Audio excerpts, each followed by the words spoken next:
What up? I was raising the roof. Hi, everyone. Welcome to Lockdown Lunch with me, Kelly Ransom.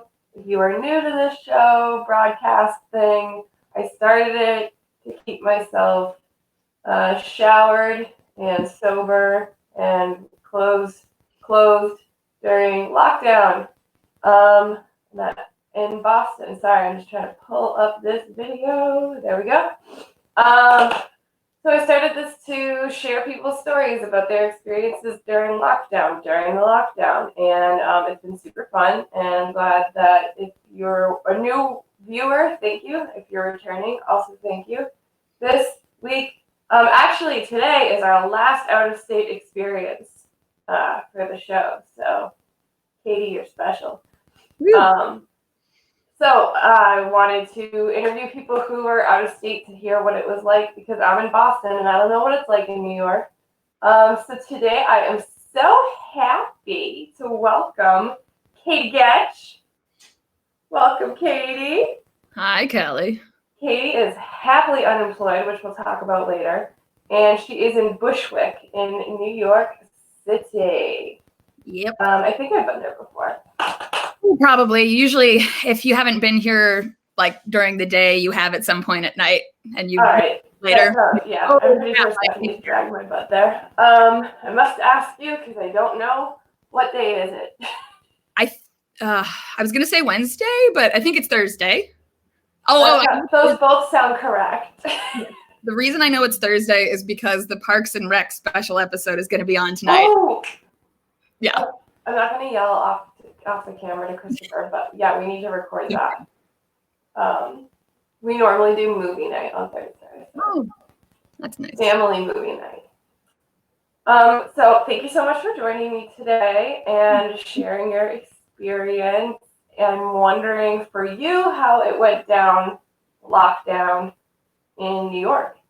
Yeah, so in the beginning, many moons ago. A long time ago.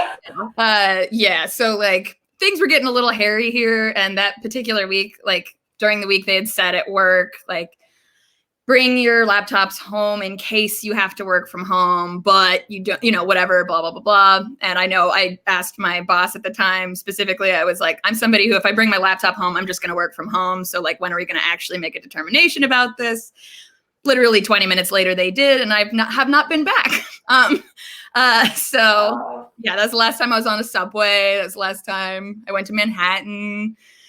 Actually, no, I was on the subway one time after that. But yeah, so it was at first a lot of eye rolling on my part, but then I got scared, of course. Yeah. And then because of what was happening at work, I didn't know what was going on for a few weeks. And that was honestly the worst of all. Right. Because I had all my contingency. The good news for me is I'm somebody who's normally, I'm always anxious and agitated because I'm worried about what's going to go wrong. But everything's gone completely to shit. I'm like, I have not felt this in control in a very, very long time. Oh, man. Yeah. No, I mean, not, that sounds a little darker than I meant it to, but, but like, yeah, it's like, okay, so I knew how to, I've optimized my grocery list to like get through the grocery store the fastest. I knew which time I needed to go. I knew, I had like recipe lists and whatever.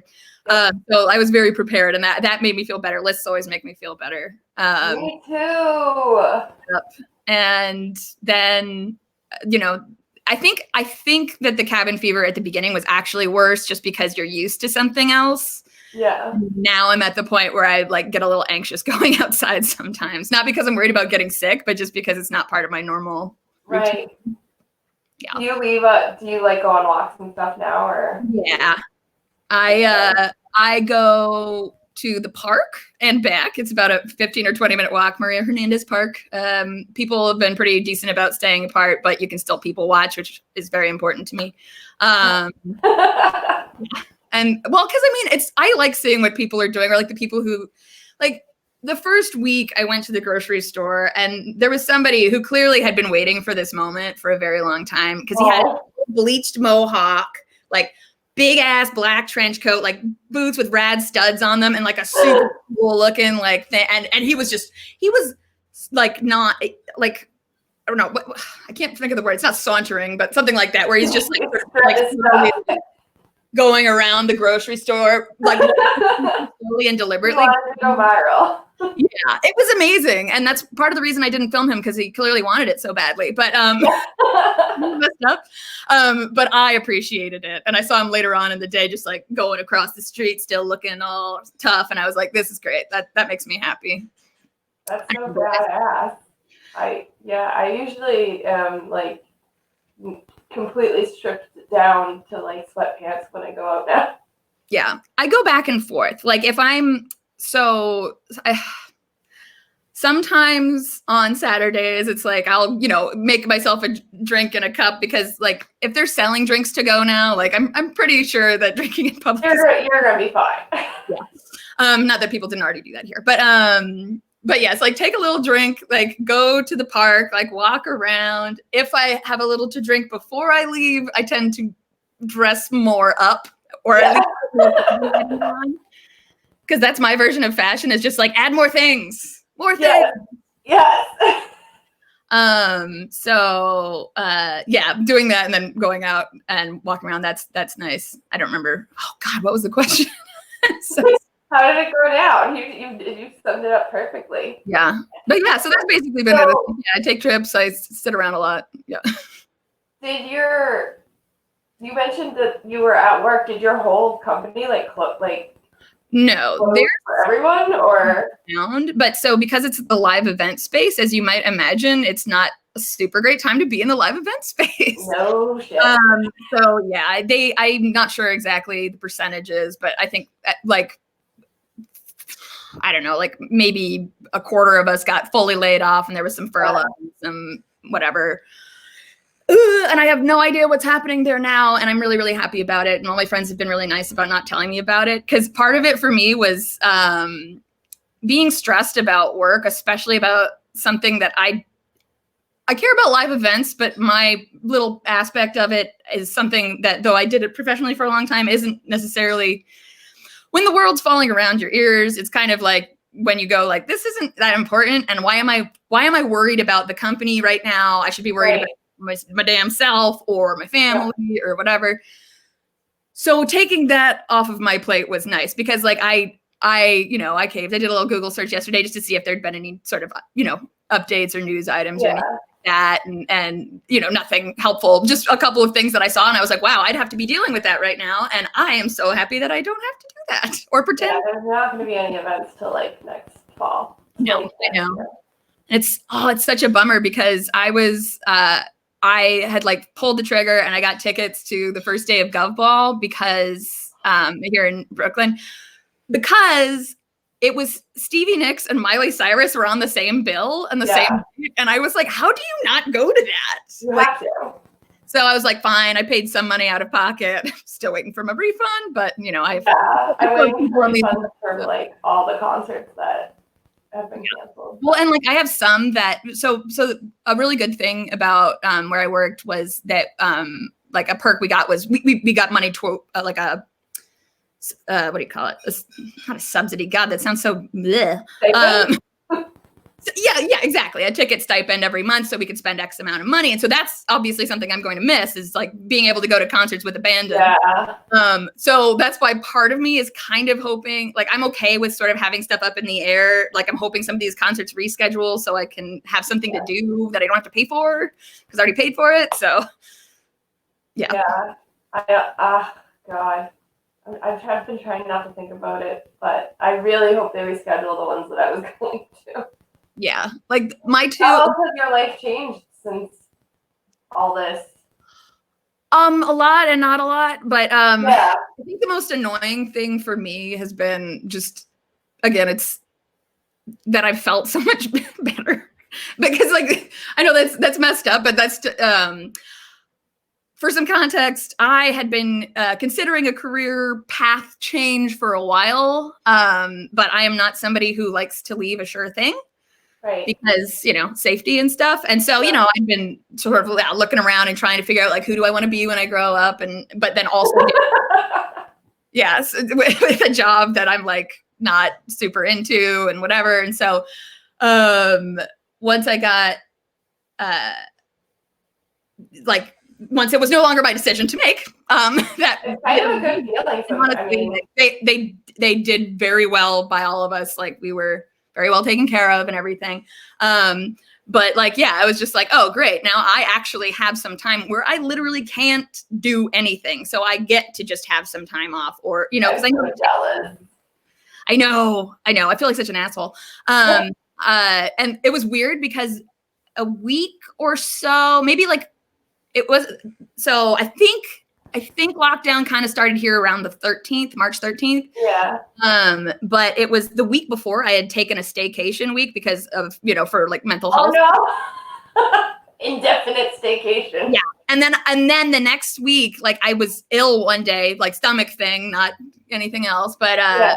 And so I worked from home that day and then went back into the office and then they're like, don't come back. I mean, they didn't say it that way. Yeah, no, they gave us like they were like 3 weeks at least. And so I because again, I always prepare for the worst. Like I knew there was a possibility I'm not going back into that office. So I took my important things, which was my Daryl Dixon action figure and my Ron Swanson Pyramid of Greatness mug. I was like, those are coming with me. That and the charger and like the weird like acrylic paint set that we had gotten for some craft night. I was like, I just crafting stuff. And all of those sentimental stuff. Yep. So I'm so interested in you are self-described happily unemployed. Like, is that true? You're just happy? You're totally happy about it? I am. Yeah. I love it. That's great. Because like, am I bitter? I'm a little bitter. Of course I'm a little bitter, but I'm not that bitter. Well, the thing I keep saying, like the big thing for me was, I knew there were 3 possibilities, keeping my job, getting furloughed or getting laid off. And I kept going back and forth about whether I thought furlough or getting laid off was better, but they're actually really the same. Like, yeah. But it was bad that like the one decision that didn't appeal to me was keeping my job. Yeah. That's usually yeah, but so crap, I lost my train of thought again. Job, bye. Oh, happily unemployed. Right. Okay. So positive. You're just super positive. Yeah. So anyway, so when I found out, like, oh man, I'm just like, there's one little part of me that hope it was a bit of a mind fuck because like, of course, because of, the nature of it. And I was one of them. I am no longer the we. They are an international corporate company. And so, you've got people all over the place. And so stuff has to happen over Zoom. It's a little impersonal. So they had, of course, a little time for you to like speak to HR and your manager later. And I was just like peppy, happy, like, great, neat. I have these questions about my benefits and I have this, whatever. And I'm like, I am somebody who in every one-on-one I've been in, I've been just like, what's going on and what, but just, I hope that there was a little bit of a mind fuck for my manager, just having me be like, great, okay, bye. Like, it reminds me, I cooked at this one place. It was like one of the worst jobs I've ever had. And I desperately wanted to leave. But I was also about to get married. And so I was like, I can't really do that. And he sat me down like at the beginning of the year. And I could tell he was scared. And he laid me off. And I was just grinning like a psychopath. Like I think he really thought that I was gonna hurt him, but I was so happy. So like I get it. Like it sucks, but it's also sometimes like a blessing. For whatever reason, I'm just not strong enough sometimes to make those decisions for myself, or it takes me a really long time. Yeah, no, same. Really, really long time. I hate making any changes that could affect my routine or my stability, or like, what if I hate it? Or, it's like. Exactly. Well, and for me, always literally my entire life has always been about money, which sounds terrible, but when you don't have it when you're growing up, you sure as shit try and find that stability where you can. So, absolutely. But of course I went to film school but listen to this. My reasoning for going to film school was because it was more practical than just going to like visual art school. Which honestly, like I could have been a great. I mean, all right. I will say I do technically have a Bachelor of Science, so I'm a scientist. A movie scientist. I don't do anything with it, but it does. That's really cool, though. What? That's Oh, it is cool. Yeah. No, and honestly, like that's something up. That's part of it too. Is it's like it took me 100 years to just get back to sort of being like, oh right, movies. You love movies. You like art. You should do something like that. This might make me freeze. So, let's see. Have the different boroughs of New York been affected differently? I'm sure that's true. I very much am only sort of privy to the Brooklyn/Queens experience. I'm right on the border between Bushwick and Ridgewood, which is technically Queens. But so everybody I know is mostly in this area. So we're kind of all having a very similar experience. Yeah. Are there any hospitals? Yeah. Well, I'm. Okay, so Wyckoff Heights Hospital is nearby, and it's terrible. It's a terrible hospital, but that's not fair for me to say. So if you work there, I'm very sorry. But I anecdotally, I had a friend who she's like, yeah, I went there once, and she had some symptoms, and they like diagnosed her with diabetes, and really it was like a cold or something. I don't know. Wow. And then I went there and I had a really terrible experience. It was an emergency room thing. It just was not good. Also they were where the first person in Brooklyn died. And I was like, oh Jesus. But obviously that's just it's completely a coincidence. And it's also, so there's a couple things to think of. It's a teaching hospital. So of course, like, you know, personal experience can vary a little bit. And, they have a lot of volume. So yeah, nothing against them. I have personal beef with them, but sort of in the way that like, it's the way I hate Wonder Bar in Alston. I'm like, I don't know why, but I never had a good time there. And I get it. But yeah, I've been curious too. Like, I know, like, yeah, folks who are on Long Island, like, are mostly with their families as far as the people I know. Right. And, yeah, Manhattan people. I had a lot of Carrie Dunphy on last week, and she's in Brooklyn too, right? Yeah. Brooklyn? I don't know. Yeah, probably. I'm terrible at New York. I'm so bad at it. If they're of a certain demographic, then yes, probably Brooklyn. So I can't even imagine, but you've obviously been imagining. How have you been like figuring out your next career move when it's kind of like you can't leave?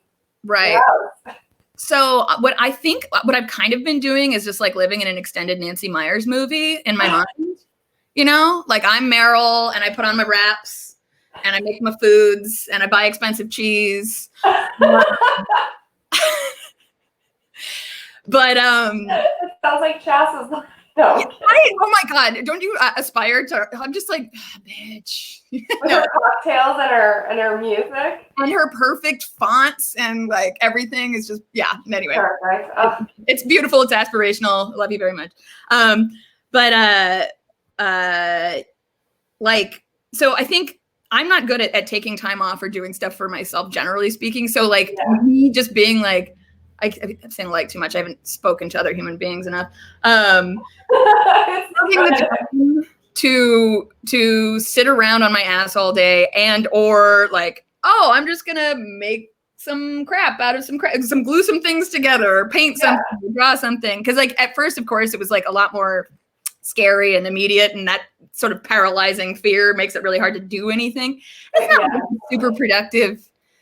I don't know. Anyway, the idea of all of this is like I'm having my little like find myself moment. I keep saying in my mind, I'm like, this is my gap year, you know, like it's like I never took any time for it. Like literally the second I graduated, I got the first job I could possibly get, which is how I ended up in retail for a year and a half. Just absolute hell, but you know, character building and all of that. There you go.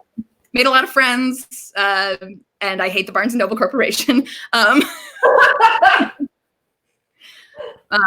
I'm not allowed to say that on a blog while you're employed by them, but it's been a really long time, so I think I'm good. And it's not a blog. Also, I love that they had a blog clause in their NDA. Whatever. Anyway, whatever. Contracts, because it's fun, because there's always random crap like that in there, or like employee handbooks. Anyway, all of that to say, I'm having some time to finally just like think about what I want, or like literally like I'm, coming up with random revelations. Like 2 days ago, I discovered in my brain, like, oh, I don't like being at a job where I'm made to be put in direct competition with people around me, and it's not a level playing field. That's like a very good observation. Yeah, because like I'm good at competition is okay, and I'm okay with it as long as people are being judged fairly. But once it becomes sort of more of an amorphous like favoritism, or like, I mean, I'm all about soft skills are important, but like at some point, like if you do the thing better, anyway. But yeah, no, exactly.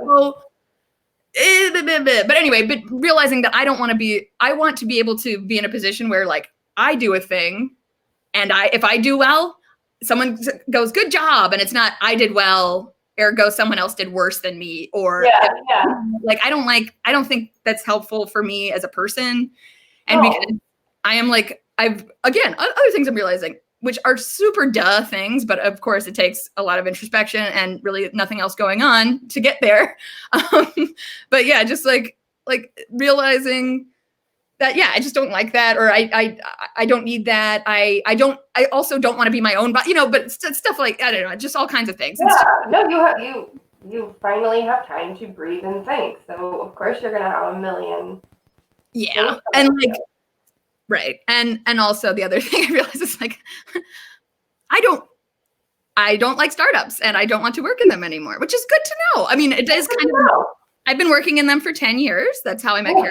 Or Chas, but that's why I call her Carolyn, is because I met her at work. But yeah, it's just like, it's not for me. Like things are a lot better than they used to be, and I can say every year the folks coming in are like better people, Yeah. But it's sort of confusing when you're in between, like sort of that. It's that middle area of like not being completely evolved, but also not being Joe Biden.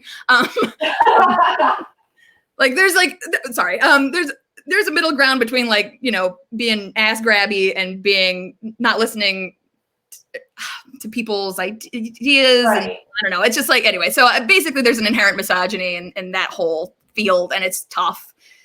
And I have never worked in one, but I have lots of friends who do, and like the stuff that I hear of their work environment sometimes, or the demands, yeah, it's are out of control. Like it reminds me. I mean, it sounds worse than cooking. Cooking was super competitive, and there was always going to be someone younger, faster, more creative. But this whole idea of the people that I know that work at startups, that like they own your life. Yeah, and I will say, so a couple things. One, I have been in that game for way too long. I'm super jaded, super bitter. I had some really, really effed up experiences at the company I worked for in Boston that definitely colored my whole perception of the entire thing. So I don't want to at all imply that this has anything to do with my more previous employer, but it is sort of a general cultural thing. I was thinking about it today because I was thinking like, okay, I'm not sure if I have access to Headspace anymore, like the meditation app. I mean, I know they have 3 versions or whatever, but I was like, because that was a perk I had with the company. And I was like, okay. And it was a nice perk, and I used it all the time. It was great. And also totally cool to like, yeah, I can, if I want to shell out $12 or whatever, I can do the damn thing. Yeah. But then thinking about like, oh, why is it that they have to give you so many wellness apps? Like there was at least 3 or 4 different wellness apps we had access to if we wanted, and like all this other stuff. And I'm just like, constant surveys asking about work-life balance. Like, oh, how do you feel about work-life balance? I'm like, oh, I feel balanced when you leave me the fuck alone. But sorry, excuse my language. You're good. Kidding. Watching. But yeah, I'm just like, stop asking me how I feel and fix something, Right. But and also, yeah, and it's so hard because there's so many people who are so well-intentioned and they just don't get it. And I think part of that too can also be just folks at those jobs haven't had other jobs. Yep. Sometimes, especially higher ups. So I'm like, sometimes that reflects in like managerial stuff. And the great part was like management training and stuff like that can easily be incorporated, but there's some life experience. Like, have you ever cleaned a toilet for money? If not, then I don't know if you will understand where I'm coming from, I have. So Yeah, exactly. Me too. That's what I'm saying. I'm not saying you have to do that, but I'm like I've never worked food service. When I was a little kid, I was like in the 4th grade, and I was like 100% no, never food service, because for some reason I knew that like retail is even tough for me, but like coming between people and their food it could only like. I always felt that way about the medical field. I've known like my entire life that right was never like that was never gonna happen. And then my friends who were like nurses and stuff were like wanted to be one since they were like 5 years old. Well, yeah, when I was a little kid, and everyone who's like, I love animals, I want to be a vet. I was like, you understand that vets like cut them up, right? I mean, like, and you're in school for like 20 years. It's like I love animals too, and I think that they're cute and they're fuzzy, and sometimes I still eat them and whatever, but I like to not be a part of the process, I'm like I compartmentalize, which I know is terrible and very American of me. So have you actually been like looking on job sites for anything, or are you just totally chilling? Because I'm curious if places are even hiring right now. Kind of and kind of not. I mean, I've been looking a bit. I've been considering even like unpaid stuff, just experience stuff, depending on what I want to do, because that's still kind of changing. I'm just like, for once in my life, I'm just letting myself be this person that usually I'd be like, oh, who's this directionless sack of shit, not doing anything with her life? But I'm like, it's me, yay. I love it. But yeah, so there are some listings. There's not a lot. And I will say a lot of it is, well, obviously remote. Right. But yeah, or it's like, I don't know. I think it's interesting just to read what people are looking for. But yeah, I mean, generally speaking, like if folks are looking for jobs right now, customer service everywhere needs people, because if you called anywhere recently, you probably had a crazy long wait, and you probably maybe even had a simple question, or like, I'm the worst. I'm the one who calls the customer service line to confirm something I already know and have independently verified. No, you're great. That's great. You're like the easiest caller. Yeah. Oh, I love it too, because I worked in customer service call centers. So for a long time, I always referred to it as the customer service mines. But yeah, so I like being the person who I call up and I'm like, hey, is this what's happening? And they're like, yeah. And I'm like, well, that's kind of messed up. And they're like, yeah, it's a little messed up. And I'm like, okay, well, yeah. I kind of tried to bait a JetBlue guy, like when this first was starting, and I just wanted to check on a cancellation I had made or whatever, and I was only on hold, not quote only. That was more of a emphasize. That was an asterisk. I was only on hold for an hour, and then homie got on and we talked and he figured out all my problems. And I could tell, like I could hear in his voice that he was definitely like, if he wasn't a supervisor, he probably had been in the past. Like this was like a career customer service person. You could just tell. It was great. And he gave me straight answers on things. And then just my favorite is when they just give you a straight answer. I'm like, yeah. But I understand when people can't too. Like I completely understand. And that was always my trouble with folks I worked with, was like when other people couldn't give a vague answer that sounded like a straight answer. I'm like, you have to learn that. But anyway, great answer. And then at the end, I was like, okay. I was like, well, I hope your day goes well. I'm sure it's crazy right now or something like that. And he's like, well, I'm helping people, so that's all I really wanted. And I was like, okay, like you did it. Like you aced that secret caller. Well done. No, I'm not going to get into the whole story, but at the beginning of this whole lockdown, Christopher and I went to war with Sears. And it was the worst customer. I said every possible triggering thing I could say to these people working at Sears to get us our fridge replaced. And I just kept they kept not doing customer service. So I just kept being like, you're killing my family. But I sent the transcription to Chas, who's also in customer service, and she was like, I can't believe they just let you keep going like that. But it's talent. It's a beautiful talent. I love customer service. Like, well, because I feel like, in Jane Austen or something, it's the art of conversation, and like, oh, it's very like, but like, and there are rules. Flow. Yeah, that's the first thing I watched when I was stuck at home. Is finally watched the BBC Pride and Prejudice. Was it good? I really enjoyed it. I used to watch the one that came out in like 2005 or whatever a lot, so I knew the story, but I hadn't seen the Colin Firth thing and whatever. Anyway, but I enjoy all the like sort of like, oh yes, well, but so customer service calls to me, it feels like like you have certain things you can say, I have certain things I can say. Yes, exactly. It's like fencing or something. Yeah. It is. Once I was not being completely satisfied, I was like, that's it. I was just like, you're killing my family. I mean, because people have pulled that shit on you before, I'm sure. They pulled that shit on me. Oh, my diabetic child was just shot. Like, excuse me? And here's the thing. If you don't work in customer service or never have, when someone tells a sob story, you go, oh, I feel terrible for that person. If you've worked in customer service, when someone tells a sob story, you go, oh, they're lying. Like, I know. I wasn't lying. Loud enough. But again, it's the same way I feel about, I'm not even collecting unemployment yet because of severance terms and stuff like that. But like, you know, I'm going to go on unemployment for the first time. Yeah. And I'm feeling really weird about it. And then I'm just like, no, it's like, it's my turn. It's my turn. So that's how I feel sometimes with the customer service thing. Is like, I'm going to be the asshole. Yeah. I've earned it. Yeah. I don't take it lightly. Because I have, you know, customer service. I've done like my whole life in one way or another at every job. But I don't take being a dick lightly to other customer service folks. But if you trigger me to, I'm an expert. Exactly. Like I have the skills. I can take you down. Like I won't use them. I have to ask. You mentioned when you sent in what we were going to talk about today, and I don't know what this is because I don't have it, but what is Zoom FOMO? Oh, okay. So Zoom meetings are everybody lately they're like, oh, we're having like Zoom bingo night or Zoom trivia night or Zoom.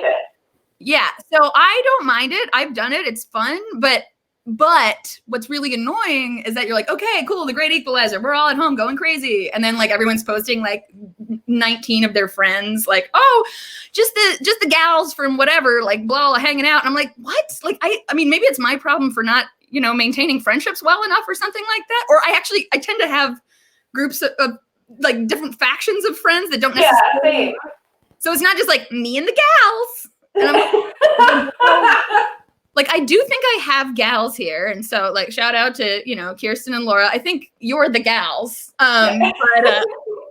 But again, like, it's not, I mean, but those are not my only gals. I have other gals. There are gals elsewhere. But anyway, so it's when everyone's posting and then they'll like, if you're following on Instagram on their story and then they tag all their friends in the story and then all the friends repost it. And so really all you're seeing is one party.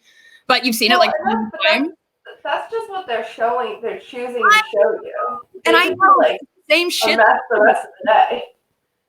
But yeah, so it's the same crap everyone else is doing. But yeah, so and also I will say my Zoom invites have been picking up lately. So look at you, girl.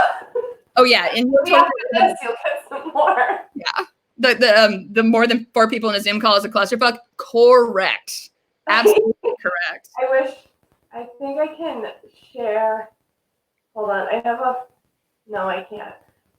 There's a photo. I talked to Chas and my friend Stephanie last night. We took a photo. And it's definitely not like your typical gals hanging out, drinking wine photo, because I'm like pretending to talk on the phone on a banana and holding a butcher knife. So that's my kind of picture. We're a bunch of weirdos. Yeah. Yeah. I heard that part of it. I have to know. Yeah. Are you going to get a dog? The thing is, probably not because I'm a wimp. Like, I haven't reread the terms of our lease, so like it's like I know a thing, and I know that it's like some additional deposit, but they're already so hard to get in touch with. It'd be sort of a like, can I sneak a dog in here? But then of course Nate, my boyfriend, might not. I mean, I think I've been working on him for years, basically, on the dog thing, like sort of as a like, oh, haha, we should get a dog. And then being like, I'm not serious. And like one day last year, he just comes up to me and he goes, we can't get a puppy, right? And I was like, oh, okay. But yeah, so it's probably not going to happen. But I definitely think I'm going to keep looking at the pictures and maybe we'll see how long this goes on. Yeah. I love people adopt. Oh, look. Oh, yeah, it happened. And in a great pose. So Kelly let us, the royal us, let me know earlier that sometimes she freezes up. And I'm glad she froze in a cute pose. Because as somebody who's often been frozen of a sneeze, that's never a good time. So yeah, I guess we'll do some show and tell here. I collected some of the random shit I've been doing around the house. Is bad art, which I think is really important in these times of a lot of people doing a lot of stuff for good and sing-alongs and whatnot. But I think it's really important to sometimes just follow your bliss and like, make a murder house. This is a birdhouse I got as a favor at a wedding. You win Best Frozen Kelly of the. Yeah, no, that was good.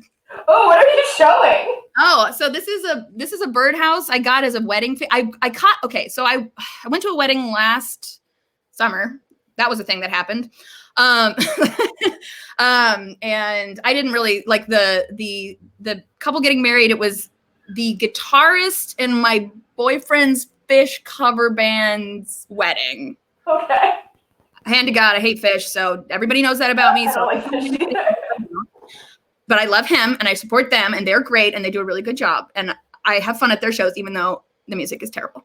But they do a great job. But anyway, so birdhouse was sort of the theme of it. I caught the bouquet, which was really awkward because the bouquet basically was coming right at me. And I'm like, I've never even met the bride. I stood back and I looked down and I was like, and no one did anything. So I was like, okay. And then I picked it up and then I knew some people who were in the wedding band and they're like, yeah, Katie. Anyway, so my favor was I got to take a giant gift basket with this unpainted birdhouse and paints on, I love that. on a bus back from New Jersey the next day. But yeah, anyway, so I had been painting it, getting stoned and painting this birdhouse had been my hobby for a while to sort of relax, like before everything got crazy, even like when I was just trying to personally relax. Yeah. But are you gonna use it for like birds? No, I was just like, that felt nice. And then I realized I wanted to make it sort of sinister somehow. And I had I red, black, and white paint. And then I realized I had all these greens and stuff. And then I realized I had this weave hair for some reason. So I made it's not done. But my point is, use what you got. Go for it. Make your house. One other thing that I just have to ask you about, because I have no idea what the hell this is. Tell me, please, tell all of us about the greatness of robot-based science fiction. Here's the thing. Welcome to Katie's TED Talk. I fucking love robots. I have always loved robots. There's so many movies in the 90s and early, just bad robot movies that movies that people thought were just generally bad, like Bicentennial Man or AI or even iRobot. Listen, I see the flaws from the filmmaking perspective, but robots are the fucking coolest. And the whole, who's more human and what makes us human? And, the fact that the positronic brain exists by itself. Anyway, I read some Isaac Asimov too, found out he actually, I guess, did he teach? I don't know. He has a big archive at BU, which I found out after I went there. And I was like, oh man, I should have spent so much more time in the damn library. Anyway, so yes, robot-based science fiction. I think for me, the fun part, it's sort of I really like zombie stuff. I'm not a horror movie person generally, but I really like zombie stuff because zombies are pretty cool, but also neat and gross. And yeah, Bicentennial Man, it hits you right in the sternum. Thank you, Tess. Here's the thing about Bicentennial Man. I remember when I saw it for the first time in theaters, I remember one thing thinking about was the future fashion, because I love a near future movie too, where it's like, oh, it's just out of reach, but like you could kind of see it reflected. Yeah. All of those movies have Audis in them, and Audi has always been my favorite kind of car because they make really big cars. Anyway, not that I could ever afford one. I've never owned a car in my life. Anyway, so that's cool. But yeah, so Bicentennial Man, the future fashion and stuff. But I remember thinking at the time, like, it all seemed like everybody's outfits seemed very similar to one another's. And then I was thinking about like world building and all that crap. Anyway, nerdy stuff. As far as robots go, I have like, there was a period of time in like around the early 2010s where I like, there was one time after a startup party. So you know how startup parties want to be. They get everybody gets really shit-faced. Anyway. Yeah. So, and of course they're during the week, so you have to see the people the next day. And I just remember I don't know, I was like 24 or something like that. And like, yeah, you know, and I'm just like, oh Jesus. I'm flashing back, and it's me and our in-house counsel. Like we had like a dance-off thing, like, not, you know, it was, you know, incredibly platonic and very much like in the spirit of fun, but I was like dancing with the lawyer. Like that was a thing.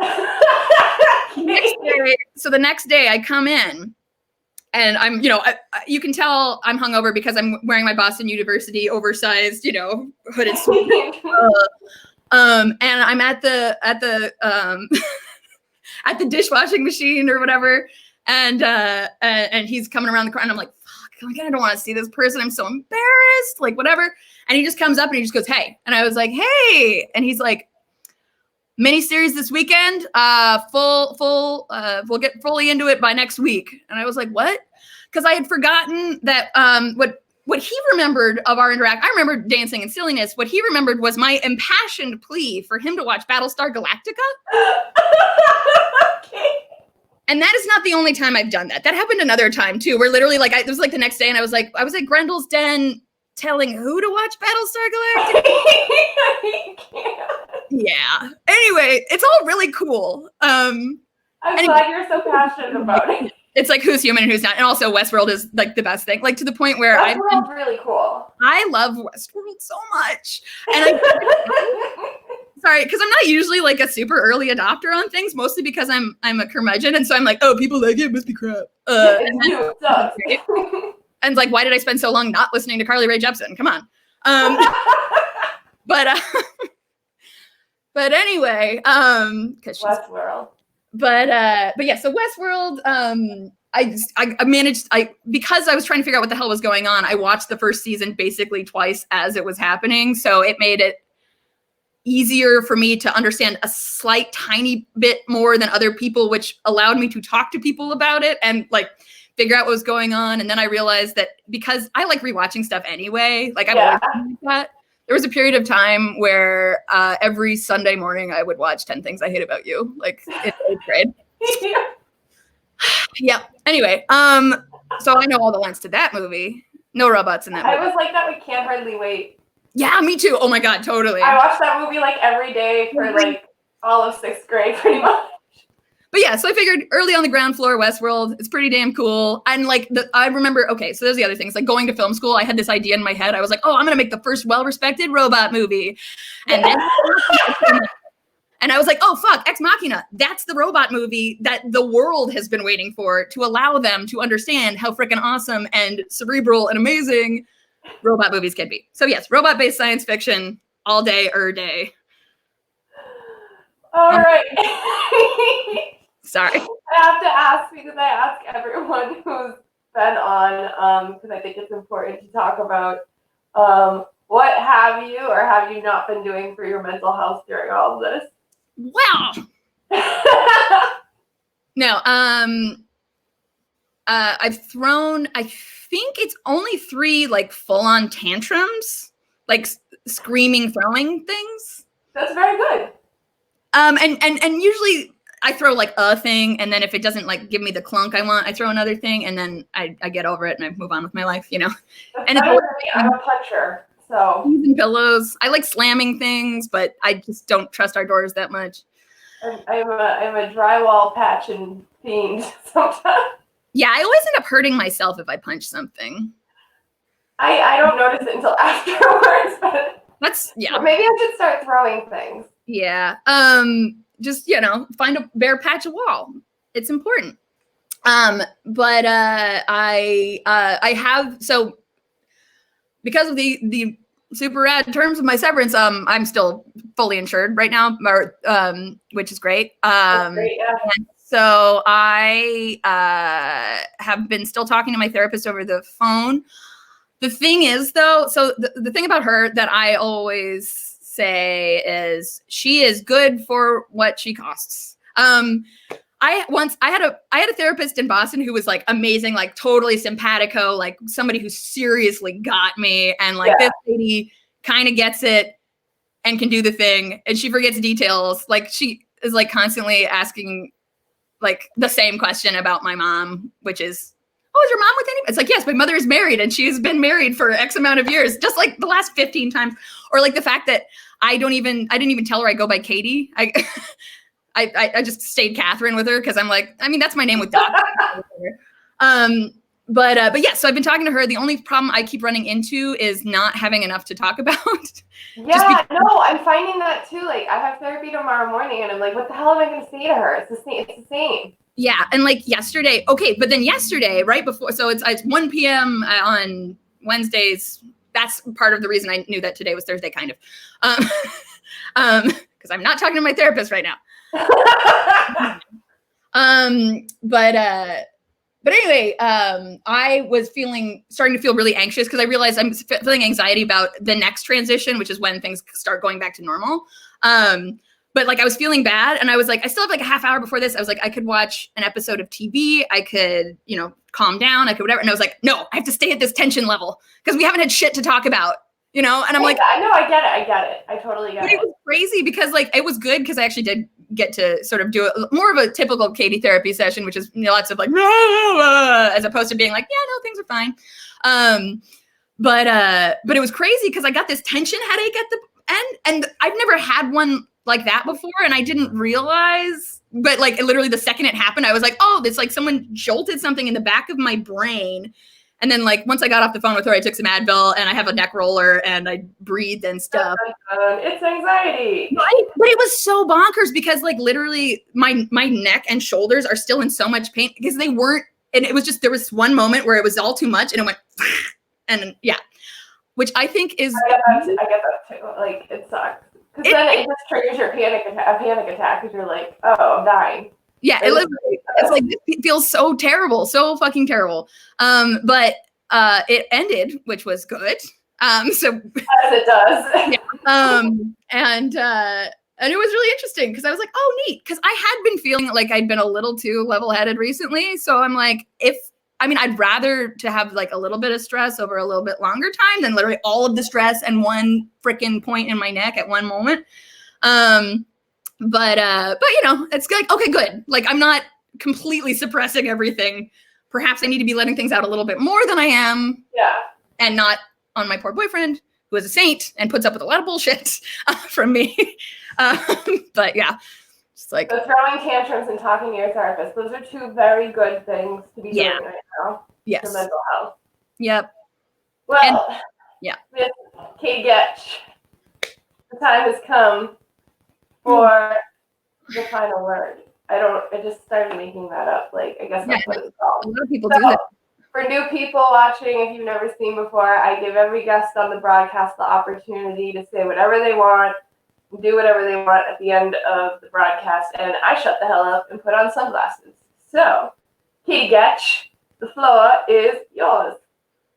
Yeah, I really should have thought about like what I wanted to talk about. Now I just kind of want to talk about robot-based science fiction more. No. Yeah. Yeah, I don't know. I mean, I think the biggest thing for me lately has been just letting myself feel the way that I feel. But like, cause I'll say that and I'll espouse that, and then I won't do it.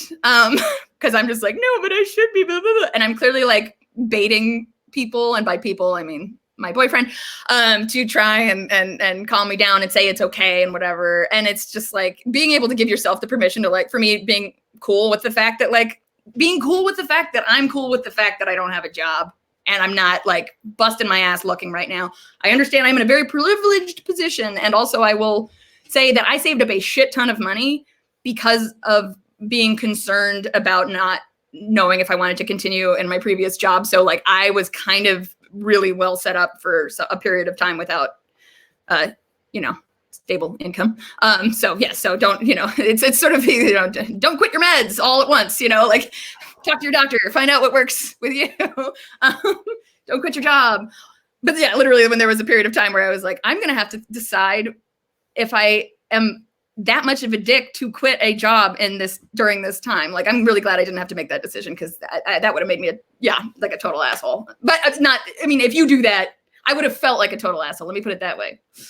That's the other part too, is we're like, so things are pretty echo chambery these days anyway, just like in life and with Facebook and stuff. Like, I've been trying to limit my Facebook consumption just because that is where a lot of the scary comes from, and a lot of the spazzy, and a lot of the like me being mad at people for things that they have no right to be mad at them for necessarily. I mean, because sometimes it's just like how people post or whatever. And same, I'm sure, goes the other way around, where I'm like, why do you have to keep posting this negative stuff? Or why do you have to keep posting this positive stuff? It's like, whatever people do, you're not going to like it. Like, so anyway, so I sort of check in at the beginning of the day to make sure, and then try and stay away for the rest of the day. And I mean, I'm still on Instagram and stuff, because that's usually where the fun happens. And if you're not being super fun right now, you can mute people, which is great. Or like, yeah, I mean, like there was a little bit of like, right after the job stuff happened, like other people from work, like there was some posting that, but like was making, it was an effort at solidarity that I think didn't quite translate to some of us who had been laid off. But so it was really great though, because I was like, I love these people, and I love that what they're trying to do, and that they're trying to help, and I'm going to mute them for a week, and then because they can do whatever they want, because they're just trying to make themselves feel better. It's the same way that I'm posting stupid shit. If you're somebody who follows me on Instagram, and I've been like, I fucking made up a non-dance dance with an accompanying song. I did a Kenny Loggins sing along. Like, nobody wants this. No one is asking for this content. But I'm doing it because it's making me happy. And if it's not making you happy, turn me the fuck off. Go away, please. I beg of you, because you know what? We are so effed right now from like who we're getting exposure to as people, that like I think it's just really good to it is okay to sort of curate right now. It's like, yeah, be aware of what's going on in the world. But if you're aunt whatever the fuck, don't worry, I don't have an aunt whatever the fuck. If your aunt whatever the fuck is just saying shit that's making you feel bad, then you can limit your profile and just not look at her stuff for a while, or mute for 30 days. They're those people you mute for 30 days, and then 30 days comes up and you're like, time to mute it again. But it's much kinder and gentler than defriending. Anyway, sorry, ranting. That's fabulous advice. But yes, follow your heart and shit. It's gross, but it's true. It's so gross. Stop screaming. I'll stop screaming now. It's so gross. No, I mean, like, why the hell am I doing this? Like, I just, like, decided one day, I was like, I'm going to be a talk show host during all this. Like, well, and do you know how honored I am? I followed your local access talk show career, not from the actual watching of it, but from the Facebooking of it. And I just thought it's so cool that I think it's so cool that you work so hard for your community, and also that you like be like you while you do, like you get to, you like, doing hair and makeup and getting dressed up and doing the thing. So you know what? You fucking do it. I'm like, yeah, that's awesome. Yeah. Anyway. Make birdhouses and shit. Yeah, birdhouses. Fucking put on the hot dog costume and go crazy. Like, yeah. Katie, Goetsch, I love you so much, and I can't wait to see you in person again. Okay. Yes. Anyone and everyone. One day. Thank you so much for taking time and being on. I was actually in a really shitty mood, and you really... Yay! I'm so happy. Improved my spirits today, so I'm really grateful for that. Thank you to everyone who's liking, commenting, sharing, all that YouTube crap. Thank you. Thank you for watching now or later. I hope you got to laugh as much as I did today. Katie is the rainbow in my life right now. So Tomorrow, not an out-of-state experience. We're going to have a Bostonian on, and we're going to talk events. Tomorrow will be Assad James Hardwick. He is a friend and coworker of mine, and he has lots of perspective on event life, which I love talking about. And I think tomorrow's Friday, so those shows are usually fun. Katie, thank you again. You're fabulous. I hope people will follow you on Instagram. Okay. Everyone, please stay safe, stay home, wash your hands, don't be a dick, do what makes you happy, and watch Bicentennial Man. Yeah, it's on HBO. Bye.